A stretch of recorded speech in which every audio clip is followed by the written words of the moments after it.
Өз өмірінде Райымбек бірінші рет өлең жазған. Бұл жай анау-мынау өлең емес, қызға арналған махаббат жайындағы өлең еді. Өлеңнің тууы да, жазылуы да тіптен кездейсоқ болды. Райымбек өлең жазып жүрген кейбір жігіттер сияқты алдын ала ойланып толғанып, сұлу сөздер іздестіріп, жақсы ұйқастарды да тізген жоқ. Бір түрлі кенеттен пайда болған жақсы сезім лап етіп көңіл күйін оятып, ой қиялын өзі жетеледі. Қиялда емес-ау, өлеңнің жазылуына мынадай бір әсер еткен жай барды. Осыдан біраз күн бұрын Райымбек қалаға барып колхозға астық жинасуға көмекке бір топ қызды алып келген. Оның көзі бірден күн қағары иығына түскен жалпақ сабан қалпағы бар, спорт костюмын киген орта бойлы, сүп-сүйкімді қара торы қызға түсті. Күлген кезде жұмылып кететін кішірек көздерін ойнақы жыпылықтатып, қуақылана қарайтын ерке мінезді қыз екен. Райымбектің бір көргеннен өзіне қарағыштай бергенінен қысылған болуы керек. Неменеге қарай бересің маған, танып тұрсың ба деп жазғырып тастады.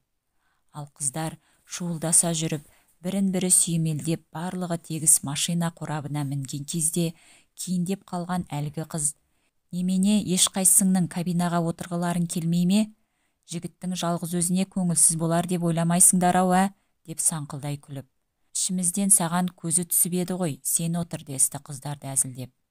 Қыз Райымбектің жанына отырды. Тыныш сызақ екен. Жол бойына ананы-мынаны айтып ауыз жапқан жоқ. Райымбекпен танысып та алды. Өзінің аты Дариға екен. «Ауылдарың көңілді ме? Жастар көп пе?» деп сұрап қойды бірде. «Көңілді, бірақ қыздарымыз аз». «Солай ма?» деді Дариға мәз болып күліп. Бұл күлкі әрине қыздардың жігіттер үшін оңайлықпен қолға түспес қымбат жандар екенін паш еткен мақтанышты күлкі еді. «Біз де уақытша келе жатырмыз», деді одан соң көзін сүзе паңданып. Қарсы алдындағы айнаны өзіне бұрып тез қаранып алды да маңдайына қарай бұйралана түскен шаштарын тарағыштап түзетіп қойды. Енді айна арқылы Райымбекке көз салған. Қыздың өзіне бастан аяқ шұқшия қалғанын сезгенде Райымбектің аяқ қолы мұз болып сіресіп қатты да қалды. Мүлдем қимылдай алар емес. Зулаған машина оның еркінен тыс тас жолдың ортасымен өзі оқша зымырап ұшып келе жатқан сияқты. Дәл қазір қарсы алдынан машина жолықса бұрылып та кете алмас еді. Осы жайды біліп, жігітті одан бетер тықсыра түсірейін дегендей қулана күлген қыз тағы да үн қатты. «Менімше сіз өлең шығарасыз ғой деймін». «Жоқ, неліктен олай дейсіз?» деді Райымбек қызара күліп. «Түріңіз ақындарға ұқсас.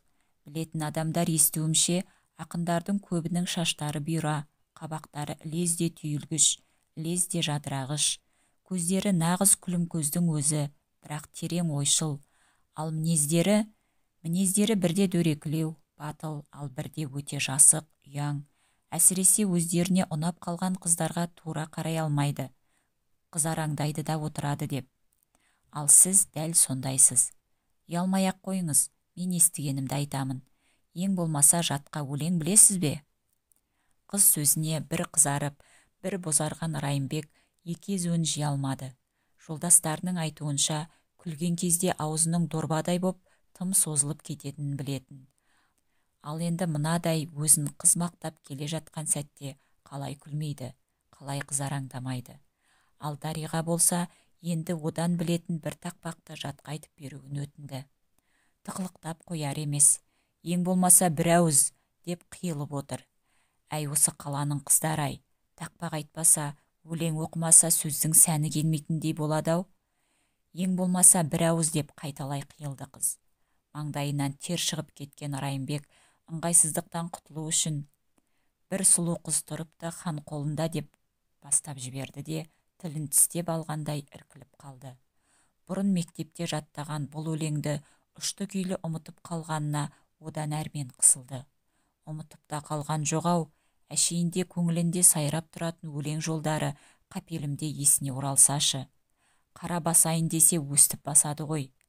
Бұл кезде кузовты үсті-үстіне ұрғылаған машина үстіндегі қыздар: «Ау, өзің соқырсың ба, қалай жігітім? Отын емеспіз ғой, абайлап айдасаңшы машинаңды». Бәрін бүлдіріп отырған өзіміздің Дариға да жігіт байғұстың көңілін алаңдатып, «Қане, шық бері!» «Я, шық бері, Дариға!» деп қыздар шуласып қалды. Қала жастары көмекке бұдан бұрынғы жылдарда да келетін. Олар өздерімен бірге ауылға өзгеше бір думан ала келуші еді. Күнде кешкісін колхоз клубында сауық кештері өтіп, билер биленіп, түрлі ойындар ұйымдастырылатын. Күн ұзынғы жұмыстан кейін кешкі тамақтарын ішер-ішпестен жуынып, таза киініп клубқа жиналатын қаланың жігіттері мен қыздарының әдеті колхоз жастарының да бойына сіңсе бастаған. Жұмыстан кешірек қайтқан Райымбек апыл-ғұпыл тамақтанып, тек мереке кездерінде ғана киетін костюмін киіп клубқа баруға асықты. Ол келгенде бидің нағыз қызған кез екен. Кешті басқарып жүрген комсорг жігіт Нұрмаш өзінің қойын-дәптерін қолына алып, билеушілердің ортасында викторина сұрауларын оқып жүр. Күрең жүзі тершіп, даусы қарлыға бастапты. «Автомат тракторды ойлап тапқан кім?» дейді ол. Бұл сұрауды Нұрмаш бүкіл қыс бойына ауыл жастарының кештерінде әлденеше рет қойған. Әрине, бұл жолы бұған жауапты қала жастарының біреуі беру керек екенін елдің бәрі іштей сезеді. Сондықтан да ауыл жастарынан ешкім үндей қоймады. Райымбек есік жақтан кеп тұра қалған. Екі көзі билеушілерде. Дариға көрінбейді. Би аяқталды. Ортадағы жұрт топырласып, енді тарасқанша гармон үні ойнақы сазды жаңа әуенді бастап та кетті. Бір-бірінен ажырасып үлгермеген жігіттер мен қыздар биге тағы да лап қойды. Осы кезде жалтақтап тұрған Райымбектің дәл иегінің астынан «Еш жарық» деген іздеген адамының ерке үні естілді. Қарсы алдында Дариға тұр. Алабұртқан жүзі күлім қағады. Үлбіреген жұқа кофтасының омырауы көзді арбап ерекше томпия қалған. Қыз бойынан ескен әтір иісі мас қылғандай.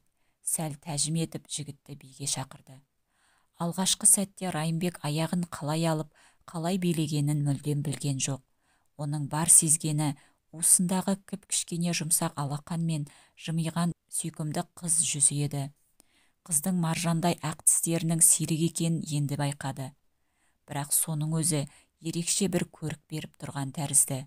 Сізге тек тары жегізу керек екен деп әзілдегісі келді де айтуға ерсі көрді. Евгений Онегинді тұңғыш рет қазақ тіліне аударған кім деген Нұрмаш дауысы ғана көңілін бөлді. Райымбектің ойына Абай аударған Татьяна хаты бірден сап ете түскен. Амал жоқ, қайттым білдірмей, япырау қайтып айтамын. Қоймады дертің күйдірмей, не қылсаң да тартамын, деді ол Дариғаға ғана естіртіп.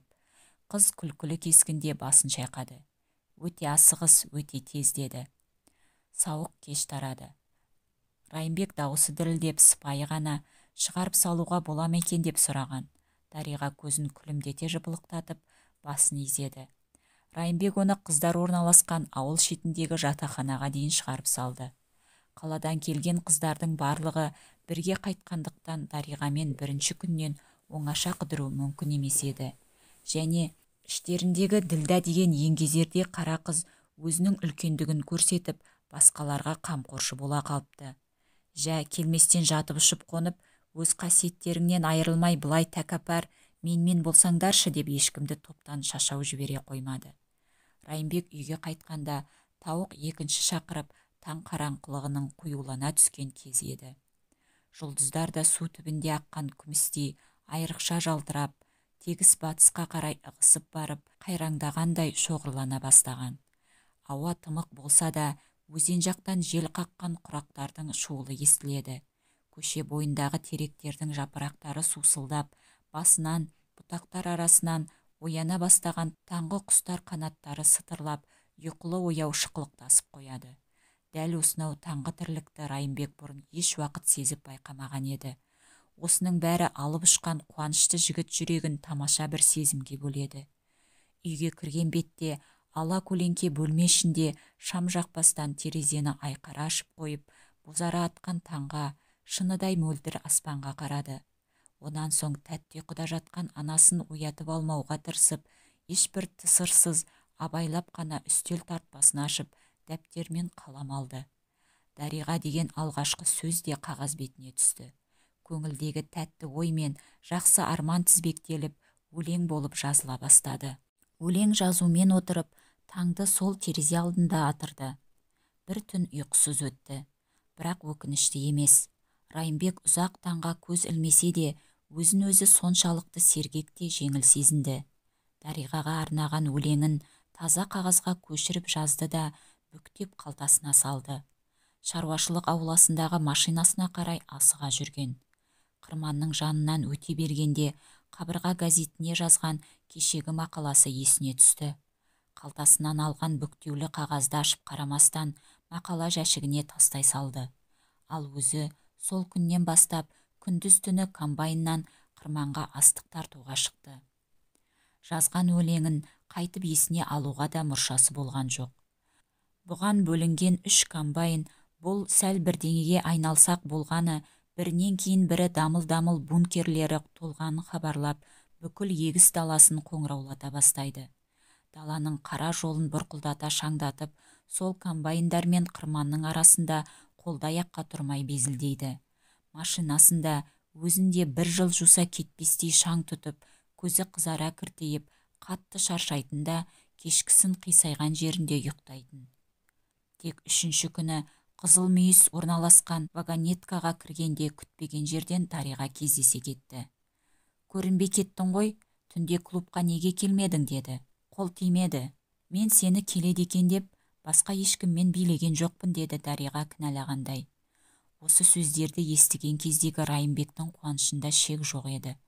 Ыржиып күле берді. Аузының дорбадай боп кететіні де есінен шығып кеткен. Қалтасын ақтарып көріп еді, өлең табылмады.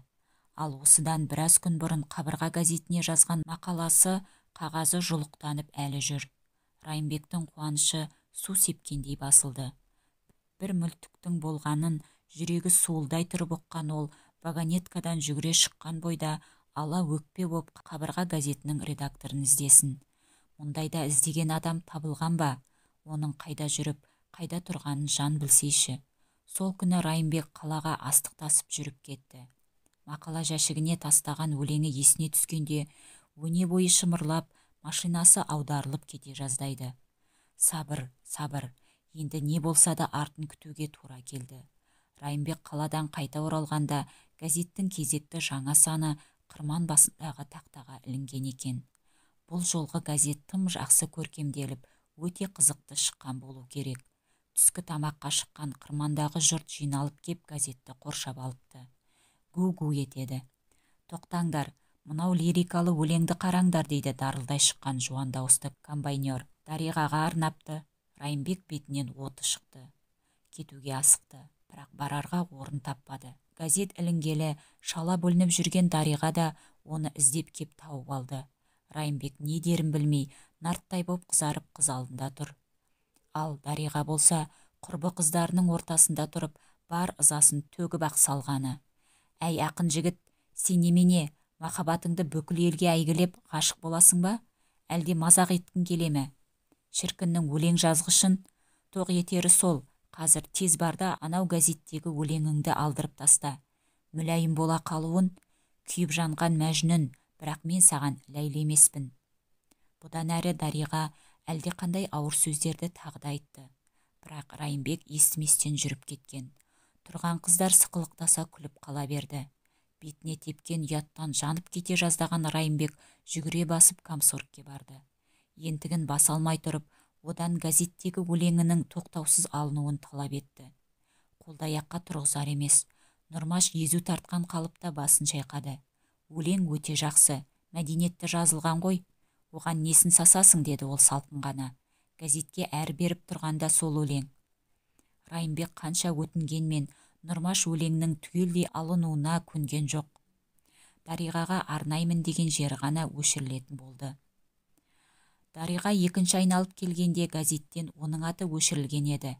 Бірақ өлеңнің ешбір жері өзгертілмепті. Ол түсте құрбы қыздарынан ұялып оқи алмаған. Енді өзіне арналған өлеңнің әрбір жолын, әрбір сөзін ойлана тұрып оқыды. Жүрегі дүрсілдеп қайталай тұрып оқыды. Өлеңде жақсы достық көңілден өзге оғаш ештеңе айтылмаған. Күйдім, сүйдім деген ештеңе де жоқ.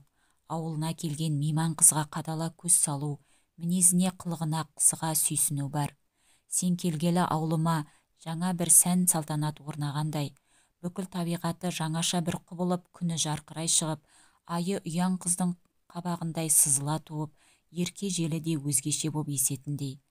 Дариғаға арнадым дегенде, осының бәрі де нақтылы бір есін тауып, соған бағышталып айтылған болса, енді сол арнауды алып тастағанда жалпы айтыла салған жалаң сөздей болып қалыпты. Ертеңгісін ғана ел қызыға жапырлаған қабырға газетінің дәл қазір ешбір қызығы да, құны да қалмаған сияқты. Оған кінәлі Дариға өзі деп есептеді. Жаңадан танысқан жігіт өлең арнапты. Оның не әбестігі бар еді? Дариға өзінің қызулығын, ештеңенің байыбына бармастан, ақылсыз мінез танытып, Райымбекті ренжіткеніне қатты өкінді. Қыздардан оқшау шығып, бидай үстіне отыра кетті. Көзі жасаурай берген соң, көзіне түскенді сүрткен боп айнасына қарады. Өзінің бой жеткенін енді ғана сезгендей, қайқиған ұзын кірпіктеріне, бояп қойғандай көрінетін еріндеріне ұзақ қарады. Өксіп-өксіп жылағысы келді, бірақ жылаған жоқ. Көзіне қайта-қайта тола берген ыстық жасты орамалымен сүрте берді. Ыстық жас неғұрлым көп шыққан сайын жүрегіндегі ауыр мұң да аз болса да жеңілдегендей болып отырды. Дариға, деді құрбы қыздарының бірі дауыстап, неғып отырсың жалғыз? Көзіме сабын түсті-ау деймін. Кел тезірек, сен болмасаң жұмыс өнетін емес. Бұл отырған қызылға таяп келген Ділдә байқап қалған болу керек. Не болды саған, кішкене қыз, деді Дариғаны иығынан құшақтап. Қане, бері қарашы. Әрине, осы сәт Дариға өзін өзі ұстай алмай, кішкене балаша солқылдап жылап жіберді. Ыңғайсызданған Ділдә оны иығынан қағып жұбатпақ болып еді. Дариға одан солқылдай түсті. Жарайды, жетеді, деді Ділдә кенет қатқыл үнмен. Дәл біреу бұған қарамай қойғандай қыстығуын, сүрт көзіңнің жасын. Қарай көр мұны. Дариға жылауын қойған. Екі қыз енді бидай үстіне біріне бірі қарама-қарсы отырды. Ділдәнің кішірек қиық көзі үлкен ойда, қадала қалған. Немене, маған ұрыспақсың ба, деді Дариға. Ұрсып қайтем, мен өзімде ғашықпын, деді Ділдә күтпеген жерден күрсініп. Дариғаның ет жүрегі дір етіп, өздеріне қамқоршы боп жүретін үп-үлкен ер тұлғалы Ділдәнің мұңайғанын көргенде тіптен елжіреп кетті. Бір сәтке ол өз қайғысын мүлдем ұмытқандай. Немене, біз қыз басымызбен жылап, жыласа солар жыласында деп қойды. Ой, ол әне, анау жүр, деді Ділдә сыбырлап. Өте жақсы жігіт, өзі ақылды, өзі ұяң. Әне, анау мотористше, күні бойы айналып менің жанымнан шықпайды. Қап көтерсе тек маған көрсету үшін ғана көтеретін сияқты. 5 кісі көтере алмайтынды бір өзі көтереді де майысып барып машинаға тиейді. Ал кеше астық ұшырып жатқанда пульттің бір винті ұшып кеткен. Қыздар дереу тез жөнде деп шулап бердік. Ол ары ақтарды, бері ақтарды, ключі жоқ. Біз болсақ бол-болдың астына алып тұрмыз. Ол дереу ұшып кеткен винтті алды да қолымен бұрай бастады. Байқаймын, винтті бұраған сайын қабағы сәл шытынса да езуін тартуға тырысып отыр. Екі көзі менде. Алғашында елемесем де артынан білдім, аккумулятор өте қызып тұр екен. Ал ол маған тесіле қараған қалыпта винтті бұрай түседі.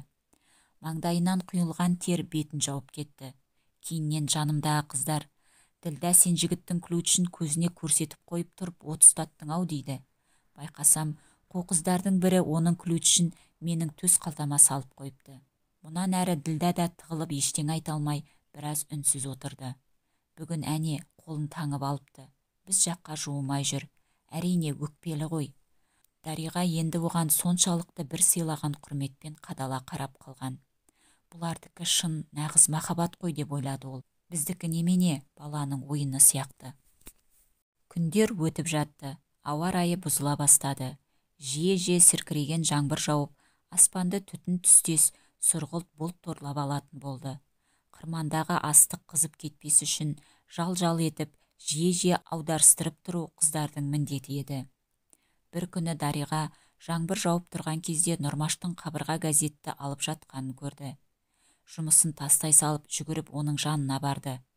Нұрмаш, Райымбектің өлеңін маған беріңізші деп сұрады. Неге? Болмайды. Маған арналған өлең еді ғой, беріңізші, өтінем. Рас, әуелі саған арналған, бірақ кейін автордың тілегі бойынша ол сөзді алып тастадық. Солай ма? Дариға қапелімде не дерін білмей, есеңгіреген адамша сілейіп тұрып қалды. Түрі соншалық аянышты болып кетті. Ол енді екі иығы салбырап, кейін қарай жүре берген еді. «Тоқта», деді Нұрмаш дауыстап. Дариға бұрылған жоқ. Нұрмаш жүгіріп оны қуып жетті де: «Жай айтамын, соған да ренжіп барасың ба? Мә, тез қойныңа тығып ал, су болып қалмасын», деп бүктелген өлеңді қыздың қолына ұстатқан. «Авторы рұқсат етпейді ғой бәрібір», деді Дариға жыламсыраған үнмен өлеңді қайтарып беріп. Нұрмаш оған күле қарады да, ешбір бүкпесіз-ақ турасынан: «Шынымен сүйесіз бе?» деп сұрады. Дариға басын изеді. «Әй, асаулар мен тұсаулар, рұқсат едеді, мә ал», деді де өлеңді енді қыздың қалтасына тыға сап өзі жөніне кетті. Сол күні кешкісін қырманнан Ділдә мен Дариға басқа қыздардан бөлініп оңаша бірге қайтқан. Күн тұман, қоңыр салқын еді. Колхоз көшесіндегі сабындай езілген саз батпақта қыздар тайғанақтап әзер жүріп келеді. Дариға дереу аяқ киімін шешіп ала сап, сырғанай беріп шалқасынан түсе жаздады. Ділдә сүйеп қалды. «Ақмақ қыз, суық тиеді ғой, ки аяқ киіміңді», деп ол бұйырып. «Ертең қайтарда ауырып қаласың». «Апатай, менің қайтқым келмейді», деді мәз болған Дариға одан сайын сырғанақтай түсіп. «Ол тағы қандай өнер?» «Осындай өнер, осы ауылда бір жола қалғым келеді». «Дариға, ақымақ қыз-ау, шының ба?» Дариға енді күлкісінен тыйылып, тапочкалары қолтығында өзіне таңдана қараған Ділдәмен қатарласа жүрді. Шынында да көптен бері осы ой маза бермейді. «Неге екенін білмеймін, кеткім келмейді», деді ол ойлы қалыпта. Ділдә біразға дейін үнсіз жүріп келе жатты да, кенет Дариғаның қарыннан шап беріп ұстай алып, қапелімде оны селк еткізді. «Айналайын-ау, шынымды айтсам, менің де қайтқым келмейді. Жас кезімде ауылда өскендіктен бе, біртүрлі мынау тірлік маған өте ыстық көрінеді. Қимаймын». Енді аздан кейін екі қыз да осы ауылға бір жола қайтып келуге сөз байласқан еді. Астық жиналып болып, қыздар қайтып кеткен. 2-3 күн өткеннен кейін ертеңгісін Райымбекті колхоз председателі шақыртты да, қаладан колхозға келе жатқан адамдарды көшіріп әкелуді тапсырды. Жанына Нұрмашты қосып берді. Райымбек одан көшіп келетіннің кім екенін сұраған. Комсорг сыр берместен: «Барған соң көресің ғой», деді. Бұлар қалаға түске таман жеткен. «Редакцияға бұр», деді Нұрмаш. 2 этажды үлкен үйдің алдына бұлар келгенде қақпалдында 2-3 чемодан мен көрпе жастық буылған теңі бар Ділдә тұр екен. Ол сағатына қарап қойып Нұрмашқа: «Уәдеге берік екенсіңдер, 10 минут ерте келдіңдер», деді қуаныш үнмен. Сәлден кейін редакциядан жанында орта жасқа кеп қалған көзілдірікті адамы бар Дариға да шықты. «Міне ағай, біздің машина», деді ол. «Көп тұруға болмайды». Одан соң қуақылана күлген жайдары қалыпта Райымбекке көзін қысып қойды да, «Ақын жігіт осы», деп таныстырды.